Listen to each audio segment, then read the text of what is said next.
สบายดีตอนสวยจ้าพี่น้องสบายดีเบิดสุขุสุขคนเด้อจ้ายินดีต้อนรับสู่ช่องแม่น้องบอยคือเก่าคือเดิมพี่น้องจ้ามาพบมาพอกับซองเถ่าอีกแล้วพี่น้อง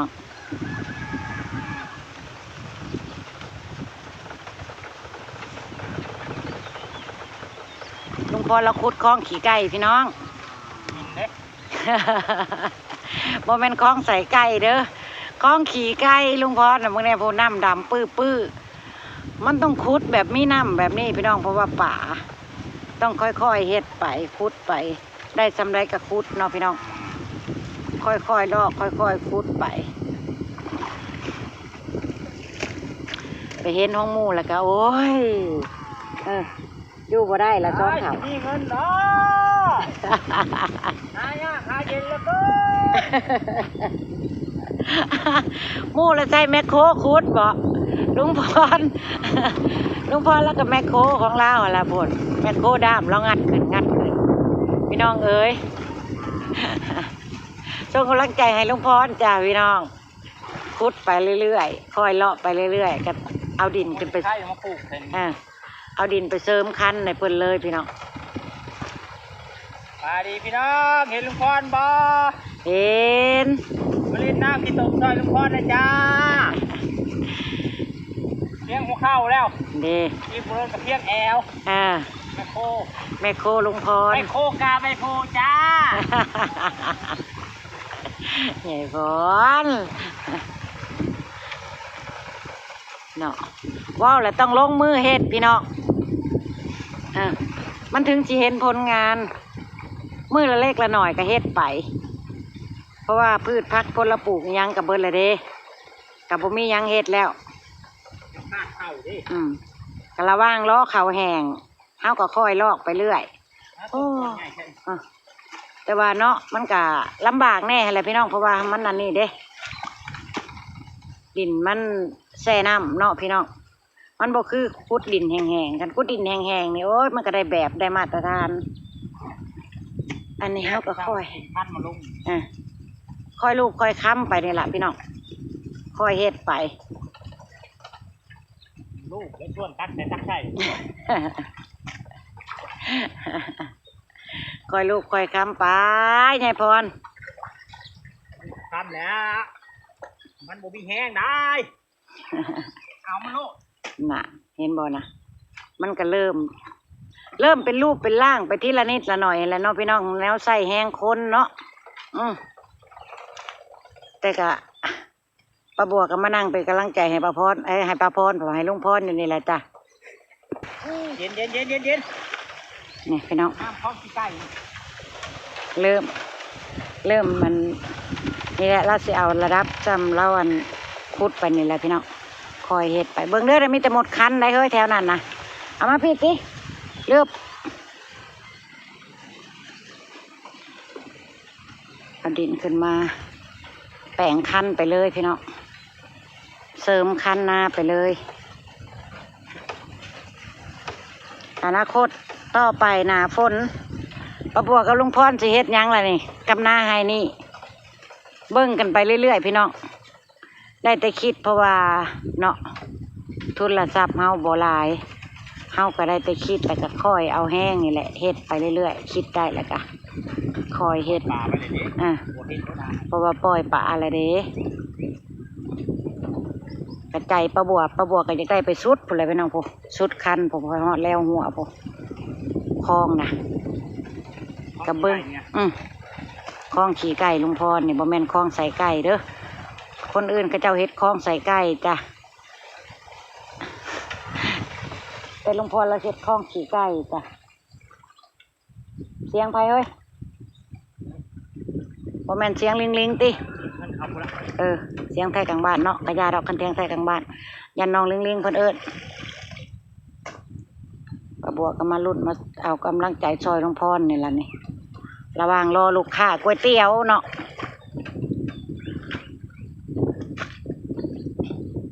เพราะว่าน้ำเพิ่นอันนี้เด้เนาะเฮ้ย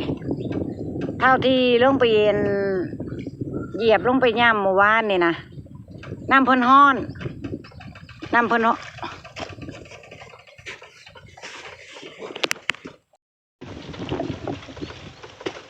ความพยายามอยู่ที่ไหน ความพยายามอยู่ที่นั่นพ่อใหญ่พร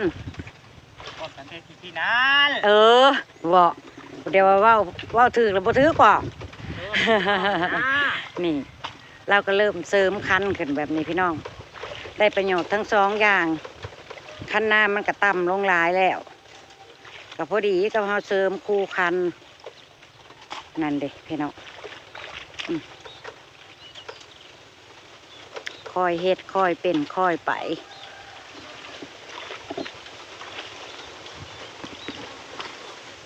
ใส่แห้งเฮ็ดก็สิอยากให้มันได้ใจคืออันแห้งรถใส่แห้งคนอยากให้มันได้ใจคือใส่แห้งรถมันก็บ่คือปานใดแล้วเนาะพี่น้อง หอยไม่ใช่หน่อยอ้วน มาคอยลุงพรคุดมาคอยประบัวขึ้นเบิดแล้วพี่น้อง ที่หน่วยอ้วนหอยผมที่นี่ก็ต้นนี้ บ่ให้เว้าเนาะห้องแนวหอยเด้ปล่อยบ่แม่นหน่อยได้ให้นาให้นี่พี่น้องบ่แม่นแต่ป่าได้ประบัวปล่อยเนาะหอยประบัวก็ซื้อมาบักหลายๆหนึงมาเทลงนี่นะหอยขมน่ะนะส่วนประบัวกะสินี้ปลาลุงพรขึ้นไปอีกแล้วน้องบิ๊กโทรตามแล้วพี่น้องว่าลูกค้ามากินก๋วยเตี๋ยวจ้ะกะสิขึ้นไปขายก๋วยเตี๋ยวกับลูกก่อนเด้อพี่น้องเด้อถ้ามันแล้วไว้กะสิกลับลงมาใหม่ลงมาให้กำลังใจลุงพรใหม่ไปเรื่อยๆพี่น้องเนาะไปขึ้นเมื่อห่านก๋วยเตี๋ยวก่อนจังสิมาอัปเดตให้เบิ่งใหม่ว่าลุงพรเราคุดไปเทิงไหนแต่ว่ากลับไปได้ระดับหนึ่งแล้วพี่น้องสมความคิดอยู่นี่เด็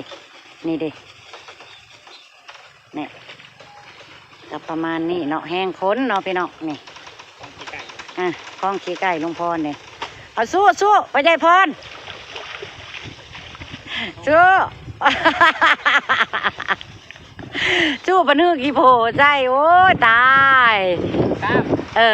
ปะว่าไรใจห้างลูกค้าจิรอดนโลกเล็กนอนห้างก๋วยเตี๋ยว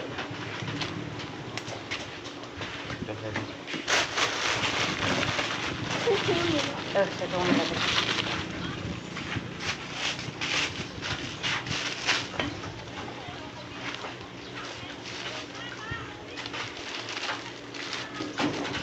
หยุดมา3 วันลูกค้ากินหอดแห้งๆนั่นแหละคือ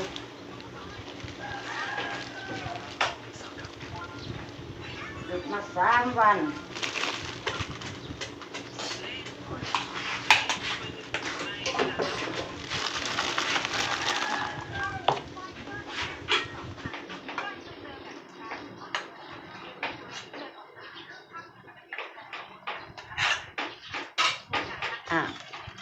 ไ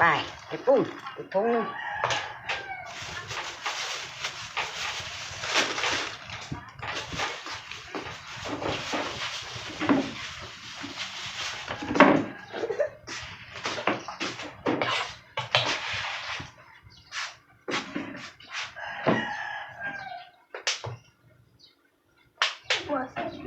เปิดปีกเปิดเจ้าไปลูกเปิดไปเลย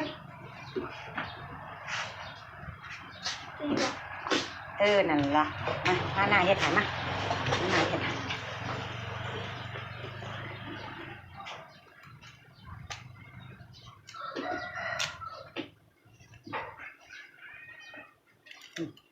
เสียงหัวขึ้นมาทำมาแฮ่ข้าเจ้าอารมณ์ดีเสียงหัวทั้งวันผมมีเครียดไป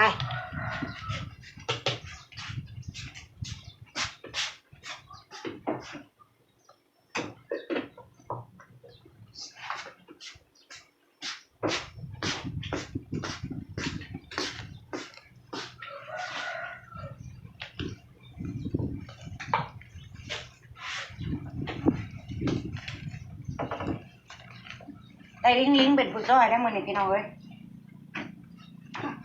สบายดีแล้วไหมใช่ไหม จะถ่ายตอนได้เว้ยลิงบอกจะถ่ายตอนได้เว้ยถ่ายตอนได้ถ่ายอยู่ตรงนะผมกำลังร้อนนะจ๊ะน้องบิ๊กโทรตามมันก็แล่นจะมาเห็นก๋วยเตี๋ยวพี่น้องแล้วจะกลับลงไปใหม่เลย ไม่พูดแล้วไม่หมดเลย แล้วเราลูก มันก็เลยให้พี่โชว์หายเลย80ลูกเปิดละยังไงน้ำโคกนะโอ้10 บาทอันนั้นลูกที่บาทเป็นเงินเนาะ โอเค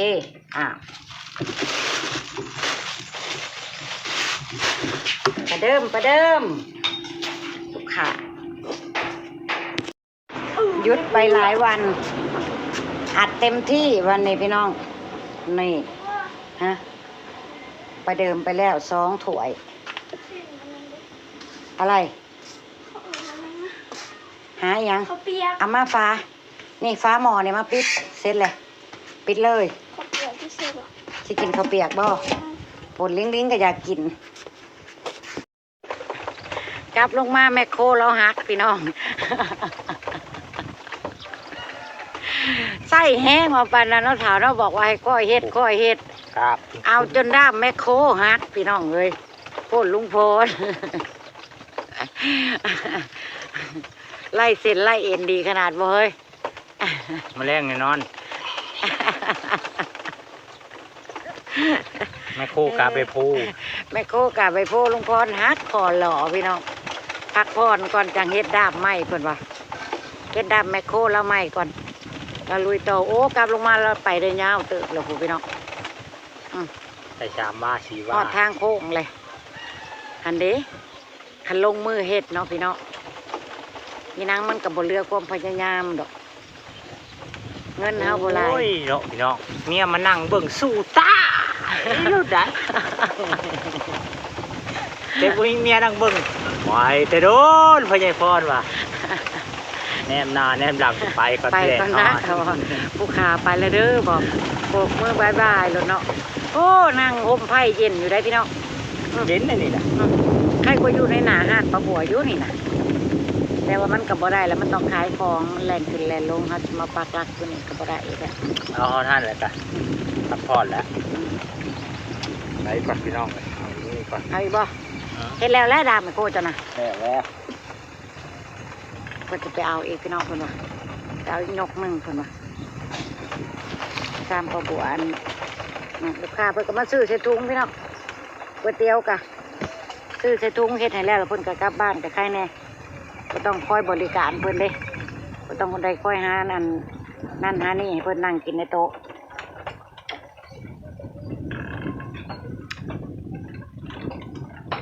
คุณแหละลูกค้าเนี่ยอาจจะช่วงบ่ายๆเด้อนี่ลูกค้าประกวดมื้อนี้เพราะว่าเมื่อวานนี่เขาเจ้าม่วนกันคนมีเงินเนาะพี่น้องน้ำมันสิถึกน้ำมันสิแพงเขาเจ้าก็บ่ได้สนเขาเจ้าก็ม่วนคือเก่าเงินเขาเจ้าหลายบ่คือปลาบัวกับลุงพรได้ปลาบัวกับลุงพรเนี่ยห่วยปากกัดตีนขีดเนาะพี่น้องยกน้ำมันแพงแล้วนี่แห้งแล้วไฟฟ้าก็แพงน้ำมันก็แพงสิใส่สิจ่ายอีหยังก็คิดหนาคิดหลังเลยสิไปม่วนไปซื้อกินเหล้ากินเบียร์ม่วนกันทั้งวันคือเขาเจ้าพอได้แล้ว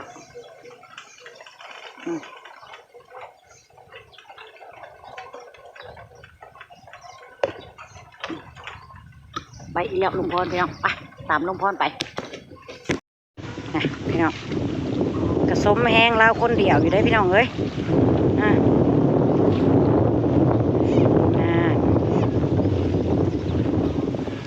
เป็นรูปเป็นร่างให้พ่อใหญ่พ่อละได้พี่น้องโผน่าไปแล้วคลองเราเริ่มมีแล้ว แต่กับบ่ทันเลิกยังบ่ทันเลยเชิงระดับเข้าเราอยู่พี่น้องค่อยสอมไปเอาไปให้มันเป็นรูปเป็นร่างคลองก่อนจังค่อยส่วนดินขึ้นไปเรื่อยๆแบบนี้เนาะพี่น้องโอ้เราก็เฮ็ดไปได้ระดับหนึ่งละ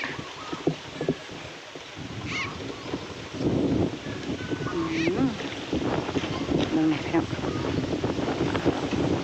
บ่แม่นทับก้อนเข่าเจ้าของเลยบ่ตาดำเอ้ยไม่ลมนะพี่น้องเอ้ยลมกลางทุ่ง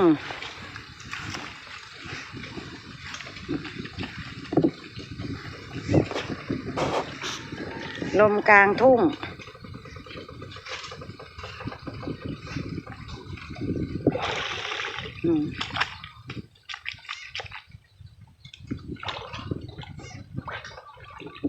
เราเห็ดจนแมคโครเราหักนี่คันหน้างามเพื่อที่เป็นลักษณะนี้เนาะผู้เฒ่าเพิ่นว่าดินดำน้ำซุ่มดำคักดำแน่พี่น้อง อย่าเฮ็ดแห้งได้เถ่ามันสิตบมันใส่หนาวอันมือกล้องได้ เฮ้ย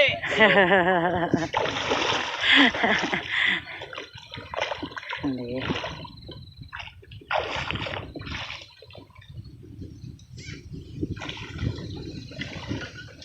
่ลุงพรจัดให้ลุงพรจัดไปเนาะค่อยๆลุงพรเจ้าคือวางแคมแต่เฮ้ยมันพ้นมามันจะบ่ไหลลงไปเบิดบ่ลง ดินอันนี้มันแน่เลยได้ดินที่ตก ใครอยุ่กับมันคือจะว่านะ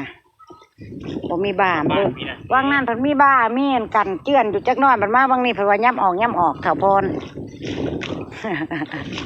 ใส่ อย่าลืมว่าให้มันมีกันเจือนน้ำได้เถ่า โบลงเสือลงแค่ดินตกดินก็แน่เลย ไปพี่น้องกระบวกกันมาอัปเดตอันคล้องอันใส่ไก่ฝีมือลุงพรไว้ซ้ำนี่แหละพี่น้องยังบ่ทันได้นั่นดอกเพิ่งเริ่มพี่น้องเพิ่งเริ่มอัปเดตกันไปเรื่อยๆจ้ะว่ามันจะเป็นลักษณะใดมันจะได้ซ้ำใดเนาะมันจะคือความคิดประบวกกับลุงพรบ่เนาะพี่น้องเนาะตามกันไปยาวๆพี่น้องตามซองเถ่าเด้อตามมาให้กำลังใจซองเถ่าเด้อบ่มีเงินก็ใส่แห้งนี่แหละจ้ะเนาะโอเคจ้าไปละจ้ะอำลาพระจากละจ้ะพี่น้องพบกันคลิปหน้าจ้าสบายดีพ่อใหญ่พร